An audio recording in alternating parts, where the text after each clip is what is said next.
Welcome to 5P Designs. I'm Valerie, and today I will be working on a porch sign and putting my fall porch together. It's October 1st, so I am ready. Here are the materials I'll be using: some home decor chalk paint, chalk couture, polka dot pattern with some brown paste, and essential stencils. It's a welcome lettering, very easy to use, all of them, and I will be doing the stencils in DIY paint in little black dress, which I use often, and then I'll be sealing it in this sealer. So to get started, I first realized that my paintbrush was too big for my paint jar, so just gonna grab a plate and I'll pour some of the paint onto it, and I will end up doing 2 coats of paint on this board. The board I got from Home Depot, it didn't even cut it down. I think it's called a common board. It's I believe 6 feet long. Some people do 5-foot porch signs. I do 6 because I like to leave some extra room at the bottom so you can decorate with some things at the bottom. You can make it shorter if you want to. I also want to mention the sealer I use is not really appropriate for outdoors. However, this sign is kind of under a covering, so it doesn't really get exposed to the elements that much. If you don't have a little roof or anything on your porch, you're going to want to use a more heavy-duty sealer. So I'm just going to keep on painting away. Once this dries, we'll move on to the next step.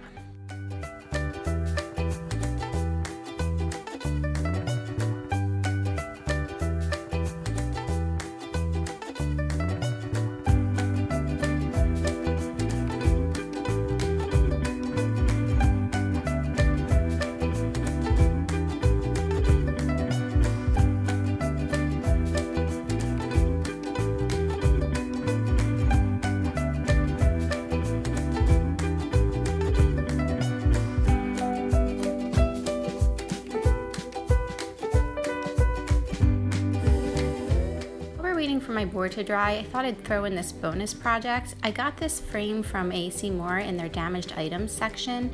You can see there's some cracking on that surface there. It was only $2, so I thought it was worth picking up and fixing. So I just used some decoupage medium and brushed it over that surface to even it out a bit. Then I actually removed that backing, gave it a new paint job with a crackly looking light gray, and then I made a wreath from a Dollar Tree baby blanket. This is a simple knotting technique to make this wreath. It's very simple. However, if anyone wants me to do a tutorial on it, I'll be glad to do that, so just drop that in the comments below. You can see the crackle there, how nice that turned out. That was totally by accident. And to be honest, these were 2 separate separate projects. I happened to lay the wreath on the frame while I was clearing my work area, and I was like, wow, this looks really good together. So I combined the 2. So happy little accident. I really like how it turned out, and I will show you some prettier pictures towards the end of this video.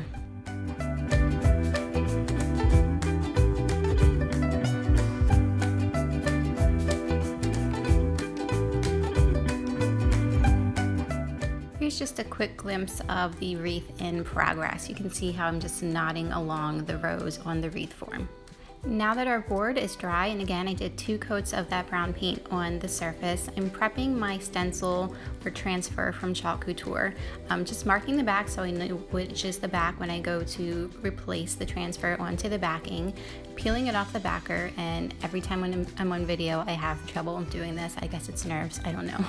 Really, these are very simple products to use. So you just want to work carefully, not pull on the diagonal because that might stretch your transfer. And then once I have it removed from the backer, you can see me wiping off the board. I got something on it apparently. You're going to want to fuzz it. So all that means is you're going to place your transfer onto a towel. Can be any towel. I should actually use one that's a little bit fuzzier because this one didn't happen to remove the stickiness as much as I would have liked on this transfer.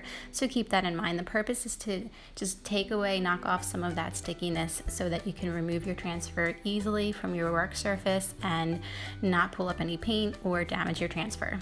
Now I'm just going to line up my transfer on my board. With the polka dots, you don't have to be too super accurate. And I did also want to give you an alternative if you don't have one of these. Yes, I do provide a link for you to purchase them, but another thing you could use is one of these items. To make your polka dots another way, you could use one of the sponge stipplers. These are from Walmart. You can get them at any craft store, and just do your polka dots freehand with those. However, we'll be using the transfer today, so once I've got that smoothed down, I will take my paste and my squeegee and start spreading the paste over. Once I have the transfer all covered, I'll remove it, move the transfer up, and just continue along my board.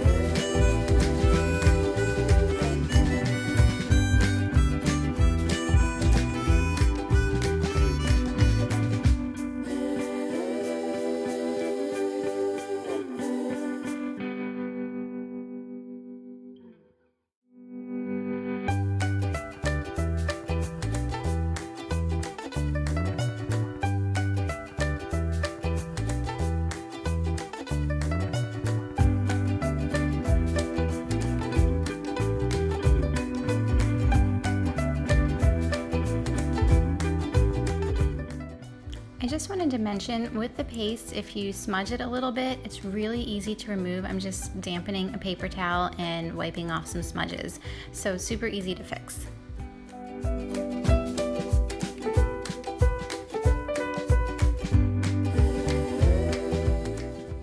Really happy with how the polka dots turned out. So now we're moving on to the welcome stencil. So I've just tacked it down with some painter tape. I have my DIY paint, a stencil brush. We're just gonna dip it in the paint can, offload it a bit, and then start stippling.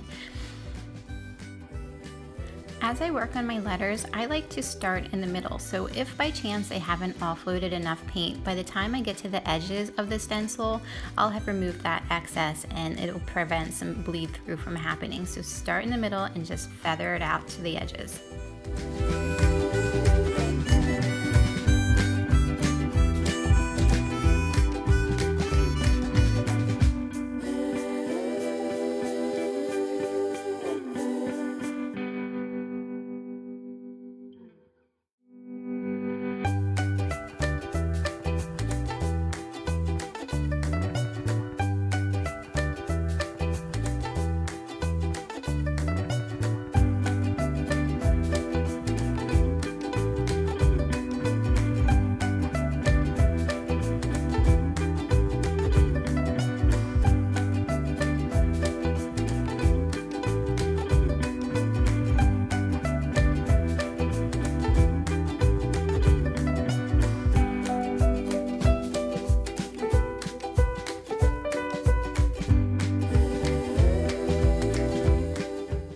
No porch sign is complete without a little more pizzazz, in my opinion. So I am taking this burlap ribbon, wrapping it around, and then I'm stapling it onto the sides. This way I can easily remove it if I want to change it up in the future.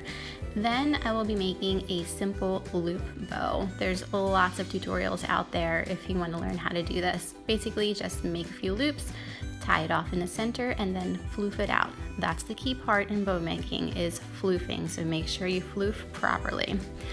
Once my bow is complete, I will be just adding some fall embellishments. These are the little picks you can find for usually around $1 or $2 at your craft store. I think they also have them at Walmart. So I'll just be gluing those on.